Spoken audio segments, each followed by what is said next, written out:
မကြောက်ဘူးတော့ငါ ဒီနေ့မကြောက်ဘူးနော် ငါတော့ကြောက်တယ်ဟာ အဒီနေ့တက်တိရှိတယ်သူလည်းကြောက်တယ်အဒီလည်းကြောက်တယ် ရပြီရပြီရပြီရပြီရပြီရပြီ ပင်လေးတော့ဒီနော်ကားဘောဟုတ်ပါစင်းနေလည်းကြည့်လို့ရတယ်ဒီစင်းလည်းကြည့်လို့ရတာရှိတယ်ဒီလေးတွေနည်း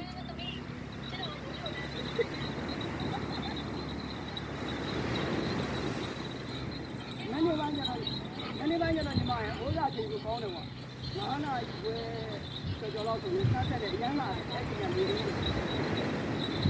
9နာရီလိုက်ရောညဆရာကြီးမကြောက်ဘူးကိုကြီး9နာရီ6နာရီလောက်ကျမှ9နာရီပဲညီမရဲ့အဲ့ဒါဆိုအရင်အတူတူဘာကြောင့်လဲဆိုတော့